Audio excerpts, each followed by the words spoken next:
কোনো চিন্তা নাই। আমাদের চিন্তা হচ্ছে আগামী নির্বাচন নিয়ে। সেটাই আমরা এখন পর্যন্ত নিশ্চিত নই, কারণ বর্তমান যে আপনার আপনার অন্তর্বর্তীকালীন সরকার আছে, তারা এখন পর্যন্ত নির্বাচনের কোনো রোড ম্যাপ দেয়নি। তারা নির্বাচনের ব্যবস্থাকে সংস্কার করার জন্য আপনার একটা কমিটি করেছে, একটা সংস্কার কমিটি করেছে। তারা ইতিমধ্যে আমাদেরকে চিঠি দিয়েছে আমাদের মতামতগুলো জানানোর জন্য। আমরা সেই লক্ষ্যে কাজ করছি। আমরা খুব শীঘ্রই আমাদের মতামত দেবো, অন্যান্য রাজনৈতিক দলগুলো সেটা দেব।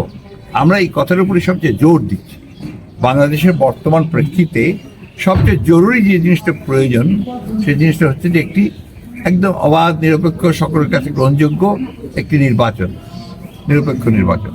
এবং সেই নিরপেক্ষ নির্বাচনের পূর্বে নির্বাচন ব্যবস্থাকে সেই নির্বাচনের জন্য উপযোগী করে তোলার জন্য, লেভেল প্লেইং ফিল্ড তৈরি করার জন্য, তার জন্য উপযোগী করে তোলা, সেই বিষয়গুলো আমরা বলেছি। সেই সংস্কারগুলো দ্রুত করা প্রয়োজন।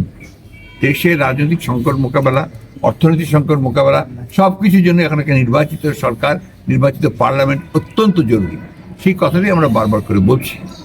সেখানেই আমাদের বক্তব্যটা। সমন্বয় করার দরকার নেই। এটা তারা যদি মনে করে যে তাদের সমন্বয় করার প্রয়োজন, সেটা তারা করতে পারে।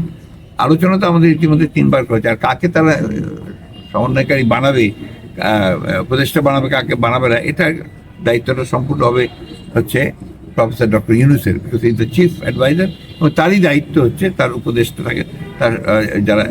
আমি বিশ্বাস করি গণতন্ত্রের একদম গণতান্ত্রিক একটা ব্যক্তি। আমি মনে করি যে কোনো রাজনৈতিক দল নিষিদ্ধ করার বিষয়টা, এটা কোনো রাজনৈতিক দলের নয়, এটা জনগণের দায়িত্ব।